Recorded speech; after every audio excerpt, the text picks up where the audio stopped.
Great. I wanted to welcome everyone to our second event related to our 2023 Community Reads. As you know, we are going to be talking about Remarkably Bright Creatures by Shelby Van Pelt tonight. She is with us online. She's, I believe, the 20th person online. There are 19 other people online as well. I wanted to just point out this photograph that's on the screen right now before we bring Shelby up on the screen. This is a pie that was made by someone who calls herself the Pie Lady, who takes literary books and some other things as well, but she takes book covers and makes them into pies. And this was talked about in an interview with Shelby that I was listening to earlier, and I was like, I got to see this pie. I couldn't find the photograph anywhere, but Shelby sent it to me about a half an hour ago. So there's this beautiful pie. I don't know what it's filled with. And just a lovely rendition of the book cover. Oh, perfect. All right, so we're gonna switch over. Shelby's here online. I'm super excited to have her here with us. Before I introduce her, I just want to do a little housekeeping on our community reads, also formerly known as Kuduga. If you haven't picked up the brochure, it's on the piano back there. It talks about the rest of the events we're having that include next week a talk with Sharon Carter on aging in the gorge, since one of the themes in this book is aging and looking towards the end of life and what our choices might be. So next week, Sharon Carter will be here, as well as three performers from Big Britches Theater Company that performs normally down at Vintage Theater. They will be here presenting some excerpts from a play called Ripcord, which is also about living in an assisted living place.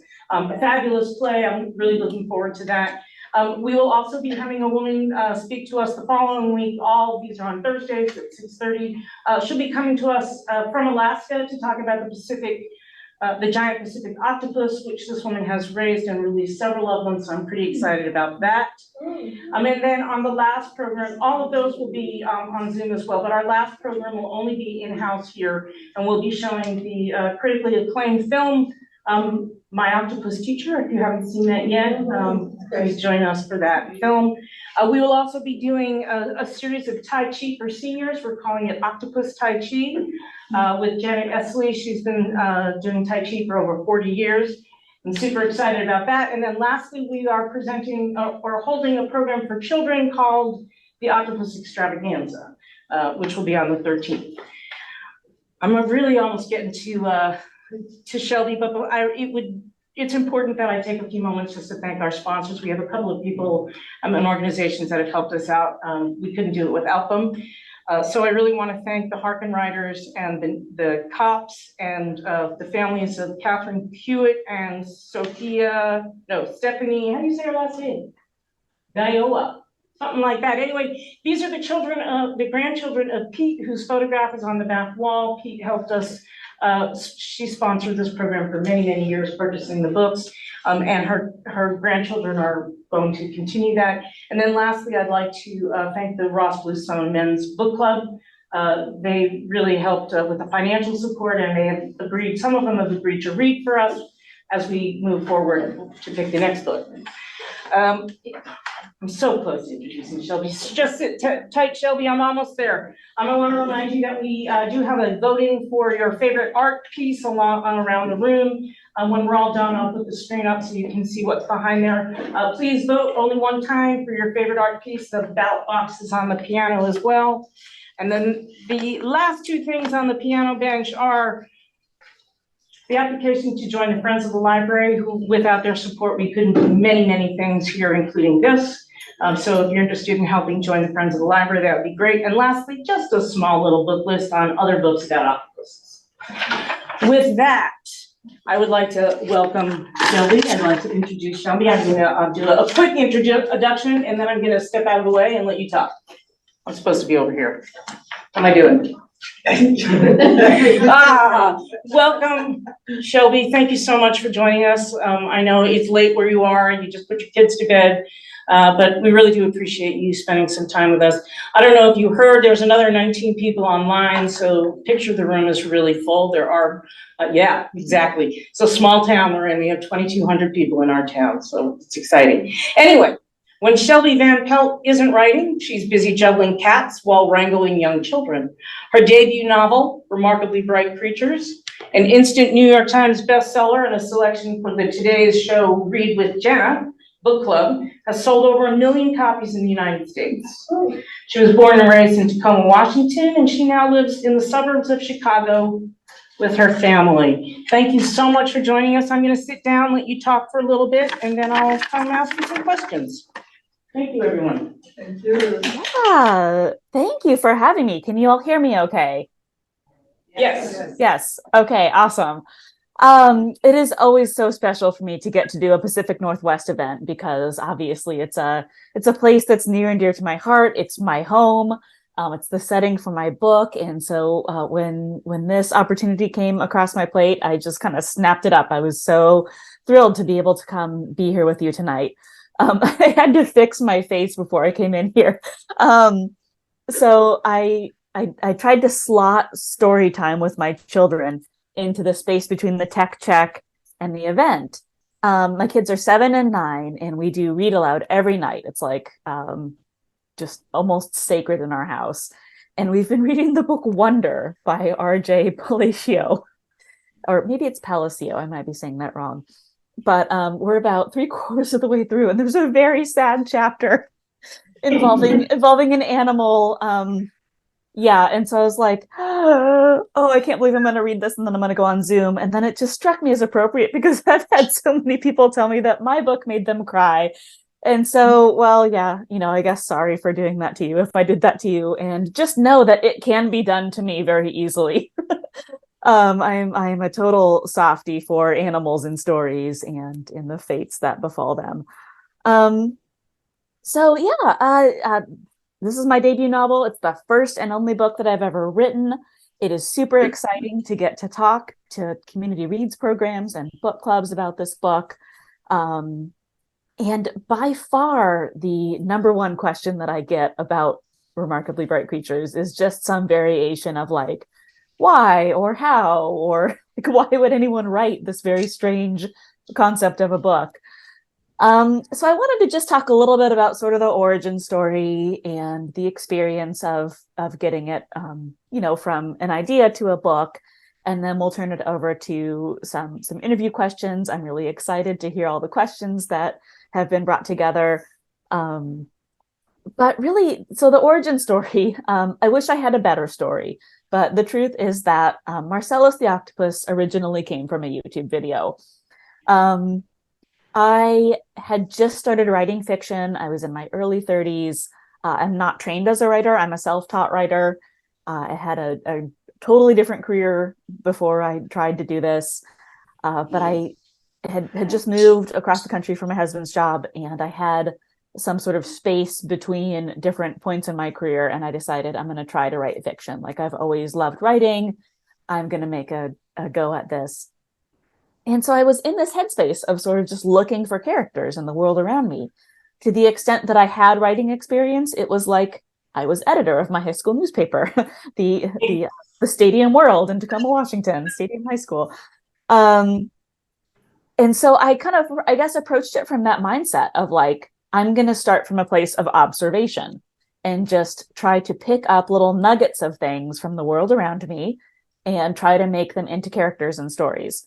And so that was the sort of like character hungry frame of mind I was in when I happened to spend an afternoon wasting time on the internet, as one does, and went down this rabbit hole on YouTube about naughty octopuses. Basically, it was just like octopuses behaving badly, escaping from their tanks, throwing things at the glass. Like, it was just sort of, I highly recommend, if you've got a few hours to sort of while away, you just Google this and all these videos will come up. It's just an incredible amount of video that there is out there of octopuses in captivity who are sort of resisting.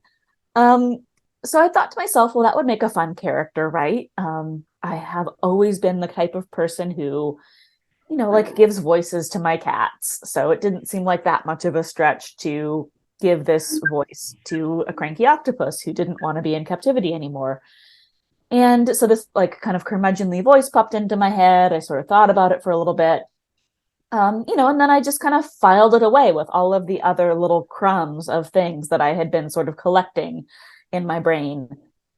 And a little bit after that, I was taking a creative writing class. It was actually the first creative writing class I had ever taken. And it was a continuing education class. So it was not like a writing program, but just a community class that was open to anyone. I think we met for 6 weeks, 7 o'clock on Wednesdays.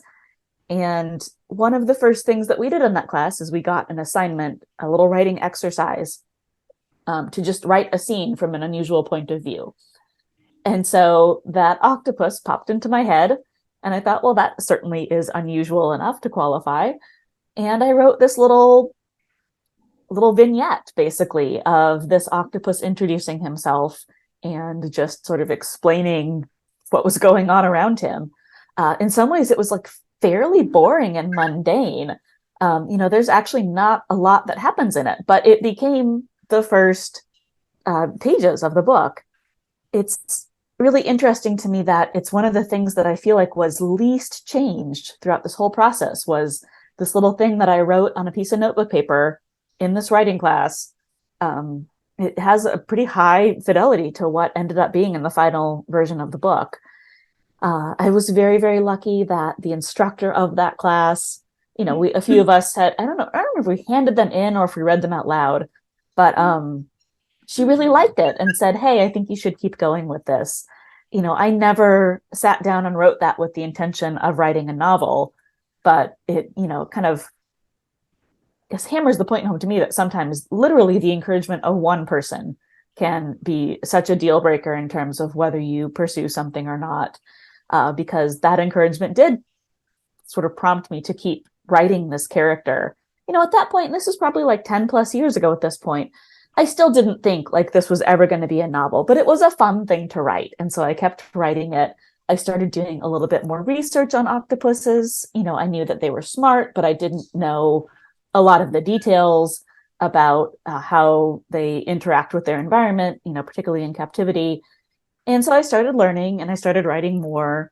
And, several years sort of went by. I kind of moved into a different phase of life. I had children.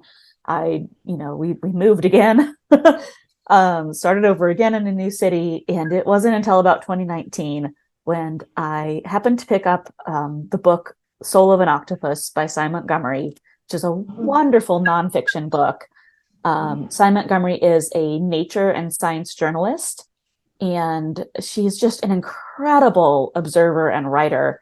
In Soul of an Octopus, she shadows folks that work in aquariums and work with their octopuses and gets to know them and their relationships with these captive octopuses, and then also gets to know the octopuses herself and has these very intimate interactions with them. And so I read that and thought, oh, this was what I was trying to do with these characters. Like, I should really make a go of it. And so I decided I'm going to actually try to write a full novel out of this. I had a critique partner that I was swapping pages with every week, and we had a really good system going. This was like November, December of 2019. And then of course the following March is when COVID hit and shut everything down. So a lot of, probably like 70% of this book was written during those first few months of being at home with the pandemic. And in a lot of ways, it was the absolute worst time for me to try to write a book. My kids, I think, were 3 and 5. So they were home all the time. Like, my husband was home all the time. We have kind of a small house. I have now taken possession of our only office that's in our house. But at the time he had the office, so I had nowhere to go. I'm sitting at the kitchen table trying to write. Well, literally like goldfish crackers are flying by my head. I'm trying to just ignore it as best I can. But yeah, I got it done. And then, 2020, end of 2020 is when I managed to get an agent. And my octopus teacher, which I heard mentioned, some of you probably have already seen already, and some of you might have a chance to see in the next few days. Fantastic documentary, but it came out in the fall of 2020 and really I think, just put fuel on the fire of this cultural fascination with octopuses. And right in the heart of that was when my book was landing on agents' desks, and then soon after that on publishers' desks. So I'm very, very fortunate to have, pitched the book and sort of completed it right at the right time to sort of take advantage of that cultural moment that octopuses were, and I think are still having. One of my favorite things about having landed in the position of being the author of like that octopus book is that people continually will send me like cool videos of octopuses and just news articles about new discoveries that are being made. There was one just the other day. They have found like a Dumbo octopus that has these big ears somewhere deep in the ocean. It's just such a fun frontier of that, hits many of my interests, like science, animals, just new weird things that we don't understand. And I feel very lucky to have sort of somehow inserted myself into that cultural conversation. And so I'm guessing some of you are here tonight because you might love octopuses. Maybe you didn't. Maybe you were skeptical of picking up the book when you heard there was an octopus narrator. I have certainly heard from a lot of readers for whom that was the case. But whatever the case, I am glad you are here, and I'm so excited to answer all of your questions. Thank you so much for that background on the story. One of the questions I have is, I understand that this story was originally a short story, and I'm wondering if it was ever published and how I might get a hold of it. Oh my gosh. Well, so parts of it were from short stories. So that first octopus piece was, I guess I would consider it sort of a short story. That obviously was never published. The character of Ethan in the book came from a short story. I literally plucked him out of I think it was a flash fiction piece that I had done. Flash fiction is generally 1,000 words or less.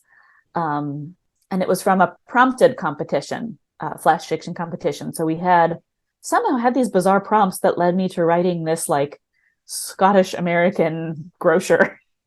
But when I was thinking of the characters in my book, and particularly the main human character, this woman Tova, she's in her 70s. She's very, very private. She is, and then we might get into this with some of the other questions, but I based her a lot on my grandmother on my mom's side.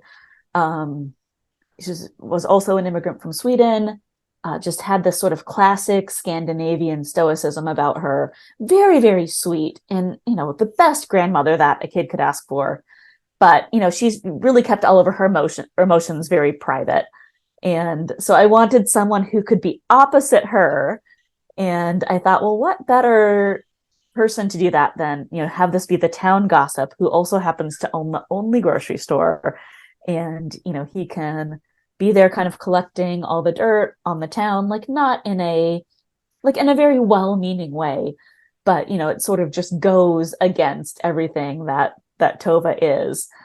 So I took him from a short story. That short story was never published, so it's not out there anywhere.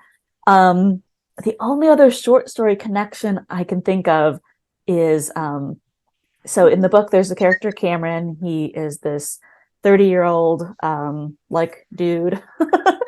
And he has a lot of issues. He's trying to grow up, and he's really struggling with that. And one of the things that sort of plummets him down to the depths of despair early on in the book is that his garage band breaks up. And they're an experimental rock band called Moth Sausage. And I stole that from a short story I had written. And that one actually is published. It's on my website, which is just shelbyvanpelt.com. There's a menu you can go that has short stories. It was published by an online magazine called Funny Pearls. They're based out of the UK. And it doesn't actually have the characters from Remarkably Bright Creatures in it, but it has the band in it. And I sort of think that maybe this was like a precursor to the folks that are in this band.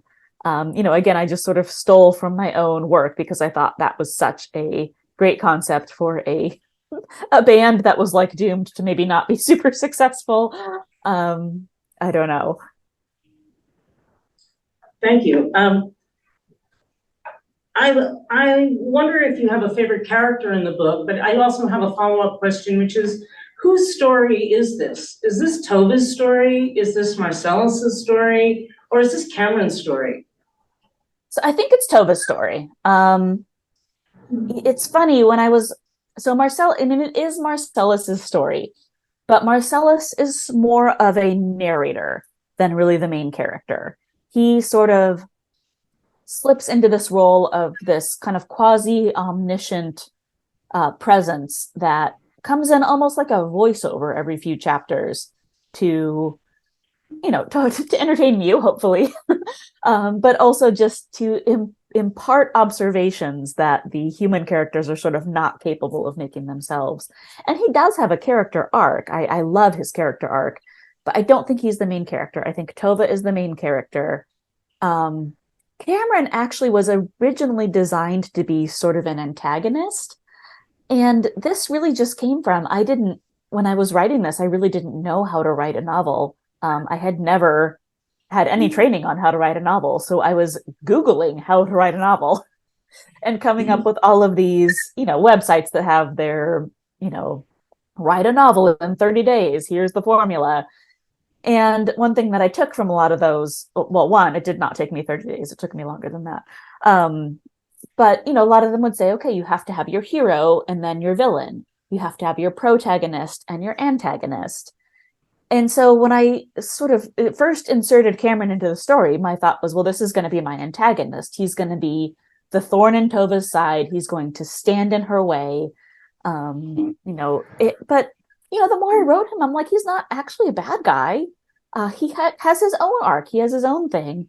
He, needs to do a lot of work on himself and a lot of growing up. But I sort of ditched this idea that there had to be an antagonist. And, I'm a big fan of the idea that, the rules exist for a reason, but like they also exist to be broken. And I, wanted to tell the story that I wanted to tell. And I wanted my characters to be who they were showing themselves to be on the page and not try to, jam them into these roles. So yeah, I think Marcellus is the narrator. Tova's sort of the main character. Cameron is sort of the secondary main character / occasionally sometimes a little bit of an antagonist, because he and Tova do butt heads a little bit and push each other. And then the others are just all fascinating characters that I wish I could spend more time with. Did you make these characters up as you went along, or did you know everyone was going to be in the book when you started?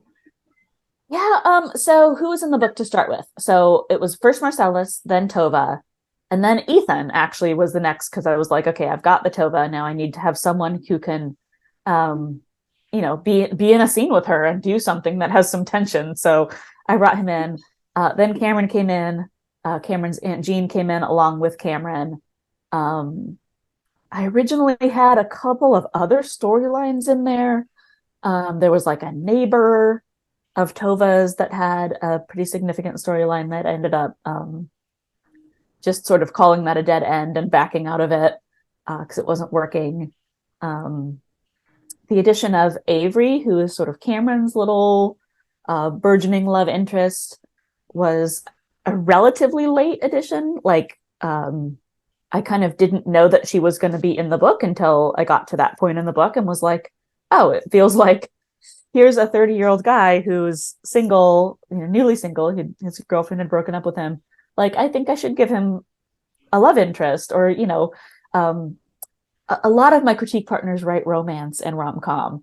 And so when I was writing this, I felt like I was just steeped in a lot of these romance tropes. And so the first thing I thought was like, oh, let's do like a little mini, like enemies to friends. Like they kind of aren't hitting it off right away, but then they, kind of soften to one another and begin to like learn from one another. So that's kind of the order that the characters came in. I generally start with characters and let the characters drive the plot, but sometimes that happens in reverse. Like, like with the Avery situation, I was making a plot go forward and then realized that I needed an Avery to kind of come in and help me. So I brought her in. Are you a paddleboarder? Paddleboard? Not very well. I love paddleboarding.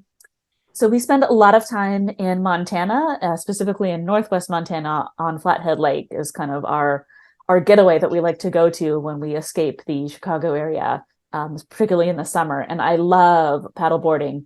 But Flathead Lake is a big lake, but it's probably relatively calm, even compared to like Puget Sound. I have been on a paddleboard in Puget Sound and I have fallen off. I will say I was not very good at it, but it is something that I very much enjoy. That was just a sad question. Wasn't really on my list. One question I do have for you is that the book has the themes of loneliness and grief, connection, and friendship, along with hope. How did you synthesize these emotions and end up with a happy story?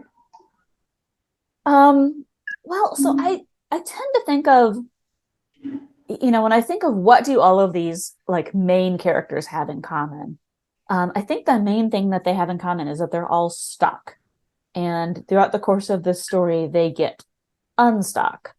And how do they do that? Well, it's mostly through sort of friendship and like changing one's frame of mind, like changing one's assumptions about oneself. I feel like that's a lot of times when we end up stuck, it's because we are assuming something about ourselves that, may not necessarily need to be true. And so, yeah, I that's kind of what and it kind of goes back to Marcellus. I mean, it really does go back to the very first like images that I had of this, which was of a captive animal who is stuck and would like to be unstuck. And I spent a lot of the early days of trying to develop that character just hanging out in an aquarium trying to observe an octopus, and ended up sort of observing a lot of the other creatures that were there as well. And just sort of kept coming back to this idea of like being in a rut that you can't get out of.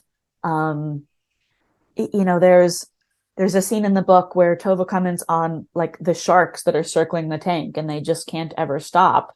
And she sort of feels that same way. Like she also has to keep moving because that's just what she does. That was 100% my grandmother. She was just always finding something to do for the sake of something to do. And so I think that's really like thematically where the book started, was from this standpoint of, okay, people are stuck. They need to get unstuck. I always knew that friendship would be a huge theme when you're talking about one of the primary relationships of a book being, between a human and an animal. Like that's always going to be a friendship book. Otherwise, it's a very different type of book that I didn't want to write. So I knew that friendship was going to be a big theme. And, that even I think comes through in like, Cameron's relationship with his childhood best friend, Elizabeth. They were very close, but it is a platonic friendship. And I feel like we are seeing that more and more in books now, that friendship really can be a form of love, and it can be as powerful as romantic love. That, not everything needs to necessarily have a romantic underpinning in order to be incredibly transformative and meaningful. And so that was definitely something that I, came out of that process of figuring out who these characters were, that, I knew that it was sort of going to be friendship, that it was going to save them, and the idea of vulnerability also was a theme that emerged pretty early on. Tova, she has these friends, the Nitwits, and my grandmother actually had a group of friends called the Nitwits, so I stole that directly from real life. It was my most blatant theft from real life that I committed in the course of writing the book. But she has them. They've been friends for a very long time. They care about her very much, but they don't really understand her, and she won't let them in. Like, she won't let them understand her because she sort of keeps them at arm's length. And, if you were to ask her why she was doing that, I think she'd say, well, she didn't want to be a burden. She didn't want to burden them with her problems and her feelings and her emotions. But we really do need to do that sometimes in order to make these meaningful friendships, these love-like friendships. that can really play a transformative role in our lives. So I think that's the lesson that Tova sort of needs to learn is how to be vulnerable. Thank you for that. Many people have speculated on whether Sol Bay, Washington is an actual place or based on a real place, or the aquarium is an actual aquarium. I'm sure you've been asked this question multiple times, but in Washington State, we really want to know the answer. Okay, so there is no Sol Bay. That is a totally fictional town. In my mind, it's maybe somewhere like near Edmonds, maybe a little bit north of Edmonds. One of these sort of smaller community, like it's smaller than Edmonds. Like Edmonds is too big, so it's maybe even a little bit north of that. You're close enough to Seattle that you aren't totally isolated from sort of the influences and the culture of being part of a metropolitan area. But it's far enough away that it truly is its own small town, not a suburb or an exurb. And and all of the small town things that come with that, which I think are so much fun to write. I love writing about small towns. There's just this sense of sort of claustrophobia that is such a delicious source of tension as a writer. So Sol Bay, totally fictional. So I grew up in Tacoma, which you probably all know is actually south of Seattle, so the other direction. And I don't know why I decided. I think it was one of those things where I was like, I need to make it clear that I'm not writing about my hometown, so I'm going to just put it like on the other side of Seattle, like on the north side instead of the south side. But still part of the same general region.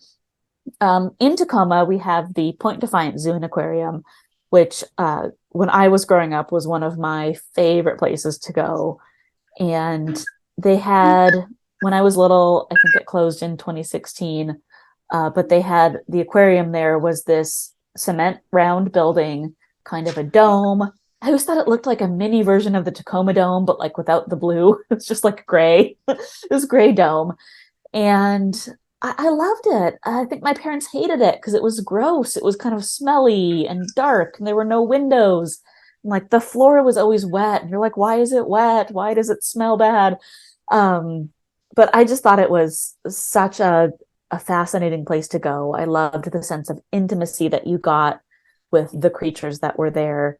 It was dark, and you were just in this, facing this tank with an octopus or jellyfish or an eel or whatever inside, and it felt like you were kind of in your own world with them. So they closed that building down several years ago, and they built a really big new, like, amazing aquarium with huge tall ceilings and lots of windows, and it's a gorgeous building. I've been in there a couple times when I've been back home to visit. But part of me kind of likes the old one better, like just the nostalgia, I guess.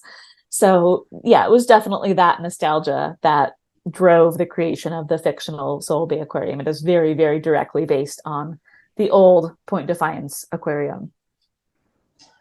I might have lost a bet on that. Switching gears just a little bit, I'd love to talk about the cover of the book and the cover art. It's really quite a striking cover, drew me in right away. Did you have anything to do with the process of the cover? Not really. So one thing I've learned about traditional publishing, I've learned a lot in the last couple of years. But one thing I learned very early on is that the publisher generally has control. In traditional publishing, they do typically have control of the cover, the title, just anything about the way the book sort of looks or is marketed is their say.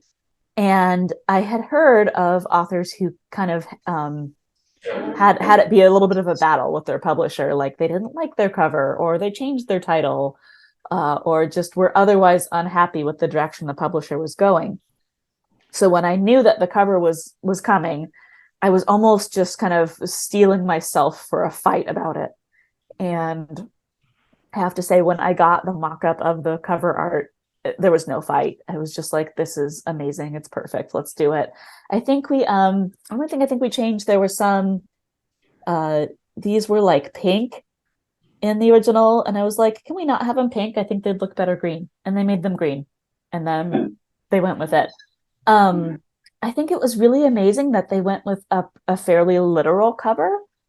I think there was a trend in literary fiction, and I think it's kind of still going, of like very abstract cover, like very colorful, but very abstract covers where it's like, beautiful, bold type and like beautiful, bold pattern and covers underneath it.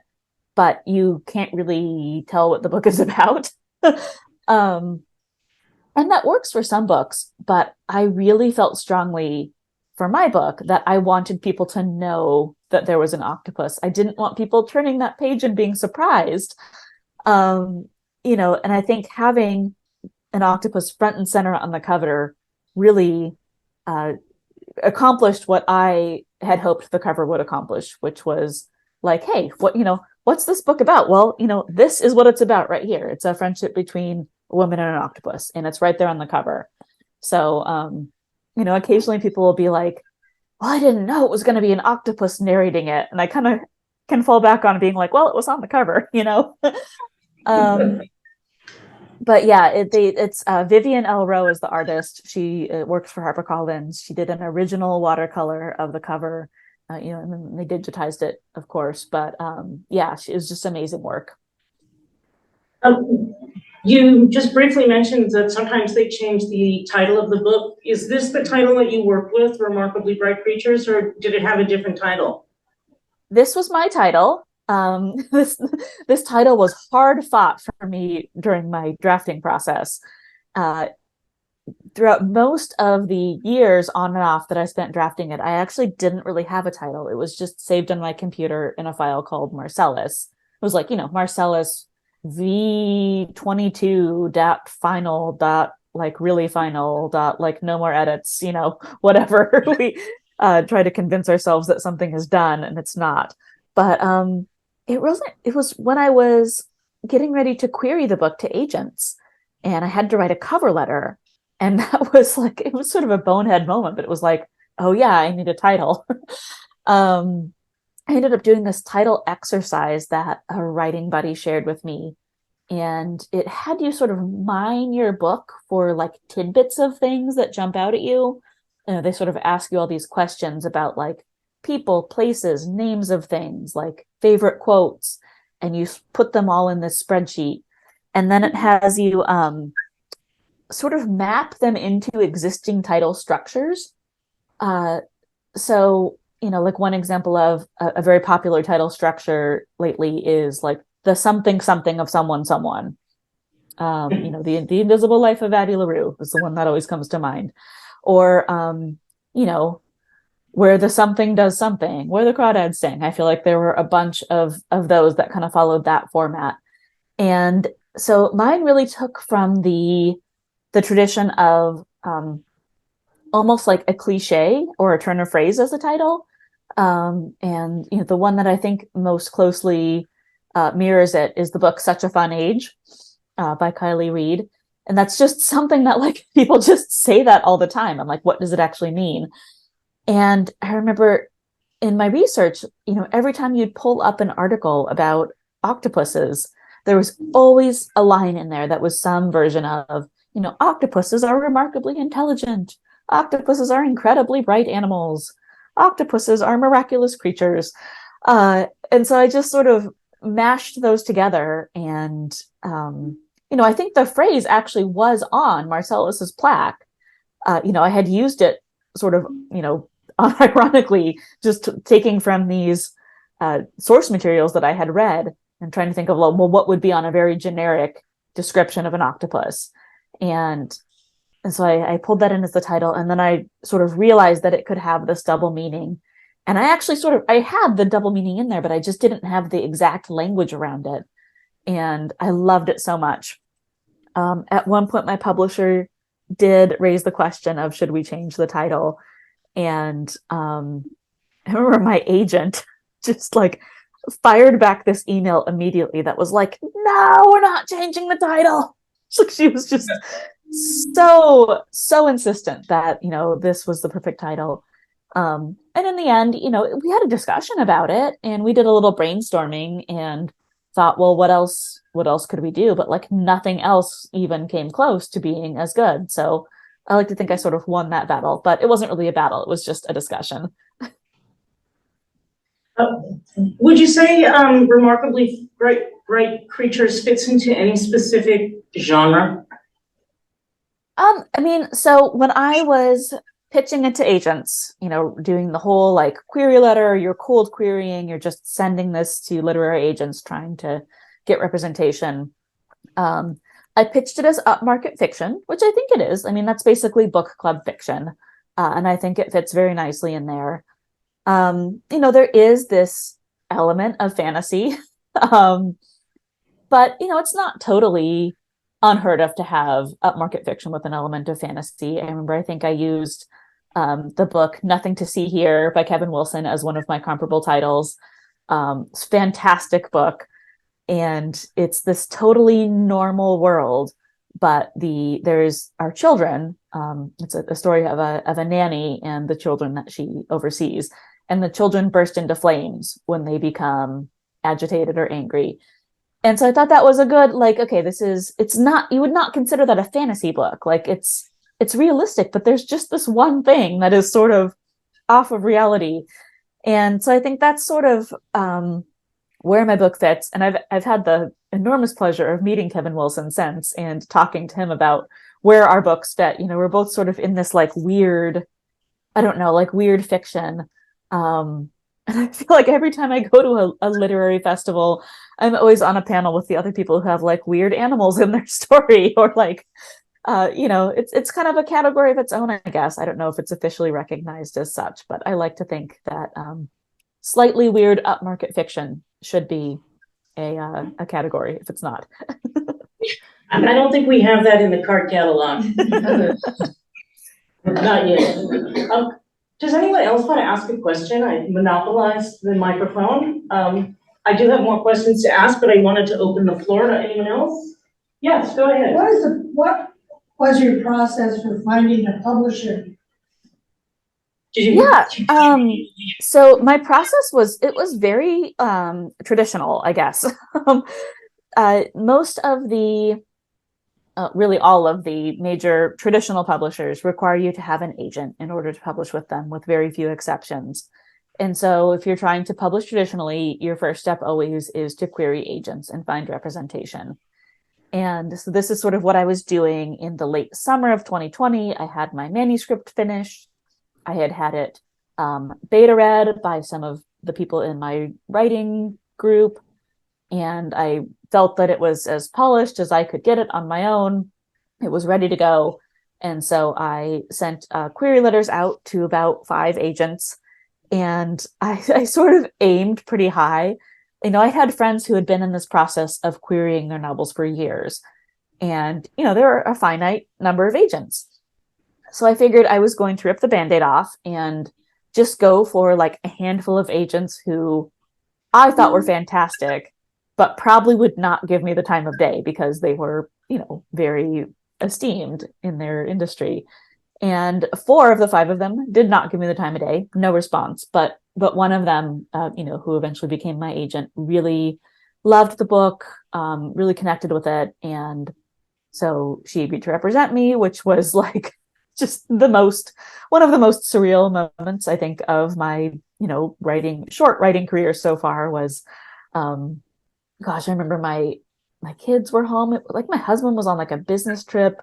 And, this agent is like saying, can we get on Zoom tonight? I really want to talk about this. And I'm like putting my kids in the other room and like putting the TV on and just being like, please just stay here. Like, please do not come into my Zoom screen while I'm talking to this agent. Which, at that time it was still an epidemic. Like everyone was working from home. Like no one would have cared. But I remember being so scared that one of my kids was gonna Zoom bomb me and like blow my chances. But yeah, so I got her to represent me, which was amazing. And then she is the one who sort of took it from there and took the lead on getting the publishers interested and sending it out to editors at the major publishers who she thought would be a good fit for it. And having a good agent is just, like having any agent is awesome, but having a really experienced agent who has all these contacts in the industry and just like knows all of the editors, like knows what kind of books they work on, like, knows what kind of books they have coming out, because that's, something that, if you're sort of in, in that inner circle. It's just been invaluable. I owe so much to my agent for all of her magic that she has worked through this process.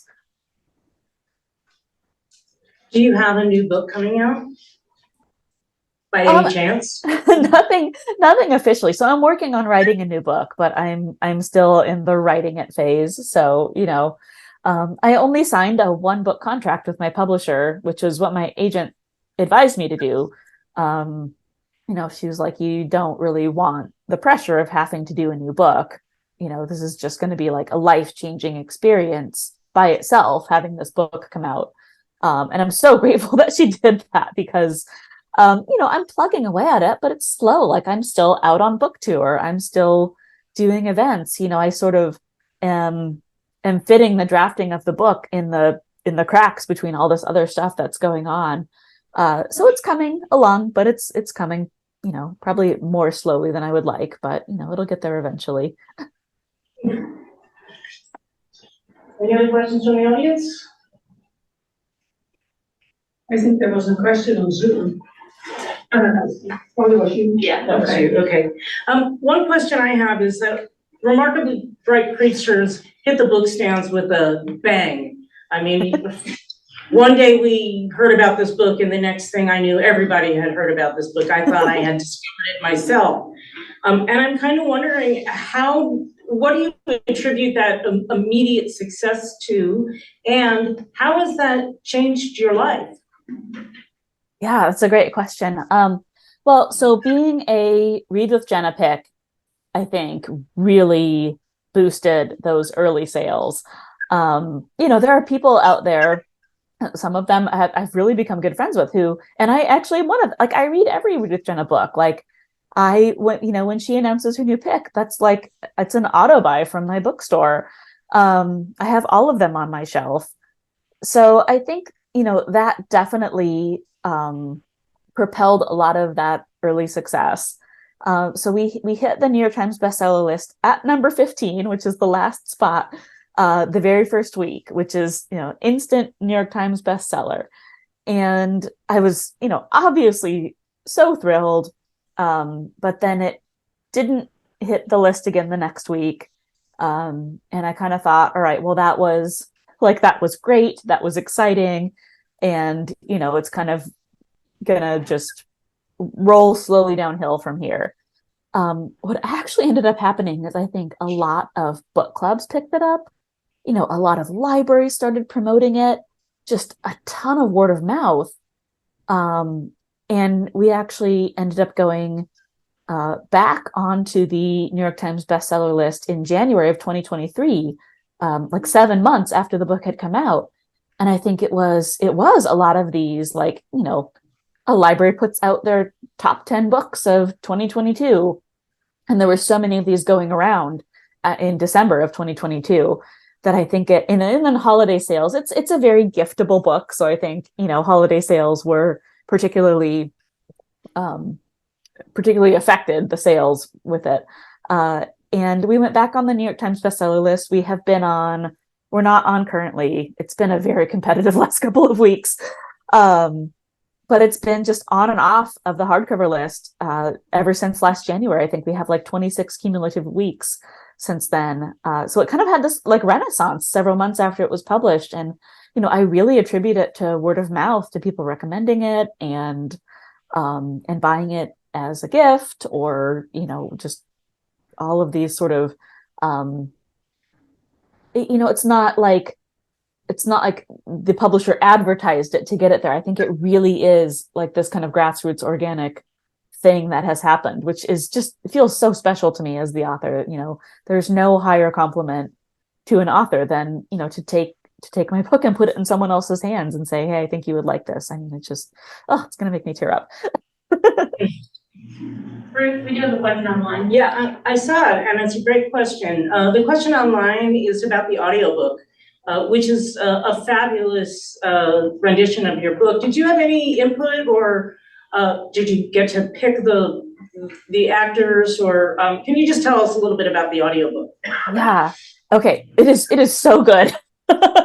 I'm not really an audiobook person, or I guess I wasn't really before becoming an author myself. And I still I can do some audiobooks. A lot of times I feel like I end up, when I read a book in print, I end up like going back and like redigesting certain sections because I liked them so much, and it bugs me on an audiobook when I can't do that. But I'm kind of a convert. They did such an amazing job. I would love to say that I am totally responsible for the amazingness of it, but unfortunately that's not true. I did have a little bit of a role. So Harper Audio, it's a whole division within HarperCollins that just does audiobooks. They sent me a list. This was several months before the book was published. They sent me a list of like 5 people that they thought would be good for each role. We knew it was going to have like a male octopus role and then a female like rest of the narrative role. And so they sent me these lists and said, hey, go listen to samples of these people's previous work and just rank them from your favorite to your least favorite. And then we'll just go in that order when we go out and see if they are available and willing to sign on to do it. And so the voice of Marcellus is Michael Urie. He is an actor. He's been in many TV shows. He's been on Broadway. He most recently, I think, was in the Apple TV Plus show Shrinking with Harrison Ford and Jason Segel. If you've watched that, and I highly recommend this show, like independent of Michael Urie being involved with the show, it is a fantastic show. Harrison Ford is just like, it's like my favorite role of his that I've ever seen him do. He plays this psychiatrist who's just kind of over it. So Michael Urie is like the snarky friend in that show, which was so fun to watch it and be like, that's Marcellus. Because the character's a little bit similar. Like it's just kind of, he's a little bit full of himself, and like it's so fun to see him on screen.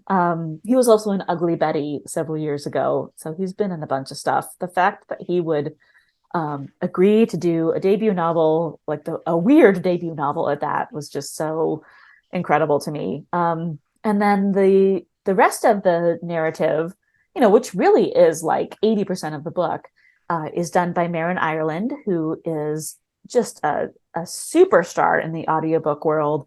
She does all of Frederick Backman's books. I think she did The Lincoln Highway. She's done just a lot of like really incredible books. And she was they're both my number one choice on these lists. So I was extremely honored that they both agreed to come on board and produce an incredible audiobook. I think the audiobook has been on the New York Times bestseller list for audiobooks for, like 10 months now. Like it's just hanging out there and like not really moving. It's incredible. Yeah, I've listened to it twice. It's quite good. I'm curious, do you see a movie of Remarkably Bright Creatures in our future? I hope so. So we sold the option, which if you know anything about how books get made into movies, which I did not until I went through this, the option is like the first step. And most books that are bestsellers get optioned. Like it's relatively inexpensive for a production company to option it. Basically, they just buy the right to develop it. And a lot of times I feel like they buy the rights to a bunch of books just to kind of take them off the table, and they never do anything with them. So we sold the option, it was last summer of 2022, and didn't hear anything for a while. As of earlier this spring, they had a spec script made, and I've had a couple conversations with the producer about the spec script and like the changes that we need to do going forward. And then the writer's strike hit, so everything has been paused for a while. I actually just got an email today from my entertainment attorney that the because the contract they have a force majeure, so the contract, the option period gets paused basically during the strike. And so I just got an email from my attorney that they're taking away the pause as of, I think, a week ago. So it's back on. We've had a couple conversations with directors and with talent who are potentially interested. I can't really say anything about who they are, but it's super exciting, and I really, really hope that it moves forward. I think to the extent that publishing, and especially traditional publishing, sometimes move very slow, like Hollywood moves even slower. So, it's sort of a hurry up and wait sort of thing. We'll have a little development, about something on the script or about someone being interested, and then there will be sort of a flurry of excitement for a couple days, and then it just kind of like goes back under the rug for a few months, and then comes back. So I really hope so. It would be, everything has been surreal about this process, but my gosh, like seeing Marcellus on a big screen would be, I think, the ultimate surreal. I know many of the people in this room with me and online are huge readers. Most of these people read everything that their hands get on. I'm sure, at least more than me, I was curious, what are you reading? What's on your nightstand? What can you recommend for us? Oh, I just picked up the new William Kent Kruger, like literally just today at my local independent bookstore. I'm going to be on a panel with him in January. And so, I would have read his new book anyway, but I sort of was like, okay, I want to read this now. So I have time to digest it. And, it's just such an honor to be able to be speaking alongside him. And I'm super excited to read it, but I haven't started yet. The one that I've been recommending so much, and I have it right here because I was just talking about it to someone. Have you guys read Shark Heart or heard of Shark Heart? I feel like it is such a perfect book for anyone who loved Marcellus and loved Remarkably Bright Creatures. Emily Haybeck is the author. It's a debut novel. It has this beautiful cover. I feel like it's as beautiful as RBC's, if not more. And it's another novel. It's like in this same genre. It's like literary fiction, but it's weird. The premise is that you have a newlywed couple, and within months of getting married and dealing with all of the normal adjustments of adjusting to married life, the husband starts morphing into a great white shark, like literally physically morphing. And so it's just this, it's a love story. It's also like a goodbye story. It touches on this sort of, very well-trodden territory of, how would you live your life if you knew that you were dying? But I feel like Emily's voice and her take on it is just so fresh and unique. And I think the thing that reminds me of what people tell me about reading my book is that you get into this book and the premise is so weird and wild that you're just like, there's no way this can work. But then you start reading it and almost immediately, like, you forget that it's weird. It seems it's so well written that it feels like just, a natural thing that happens, to be morphing into the world's greatest predator slowly, and everything that would bring to your relationship. But yeah, she's a very talented writer. The book is just lyrical and beautiful. It's a relatively quick read, which I always appreciate, particularly, I talk to a lot of book clubs. I think this is a great book club book because it is, it's a relatively easy read, but like there's a lot to unpack there also. Wow, looking forward to it. I'm just going to turn around and ask my audience one more time. Any questions? No? Is there a new book in the works? Oh, did she answer? Wait, are you my editor? Did someone plant you there to find out about I know my editor would love it if I had a new book done. I'm working on it though. Well, Shelby, I want to thank you so much for spending your time with us this evening. Like I said, I know it's late where you are, and just such a pleasure to meet you and listen to you I absolutely loved Remarkably Bright Creatures. I couldn't put it down. I actually read it in one night. And I am Wow. a reader, but I listened to it throughout an entire night. And I just can't get Marcellus out of my head. So I want to thank you on behalf of my community and my Community Reads Committee. You have brought an enormous amount of joy to our community. We'll be sending you out the rest of the photos of the artwork as soon as I get them edited. This has been recorded, and the art show was also recorded, I think, but we'll send you something. And if you're interested in seeing the rest of the programs, I can either get you the link or I can send you the recording of them. I'm so jealous. You guys have an octopus handler coming. That's so fun. Well, she's coming on Zoom, so we won't get to be in the same room, but yes, we are very excited to learn more about the Great Pacific Octopus and other octopuses as well.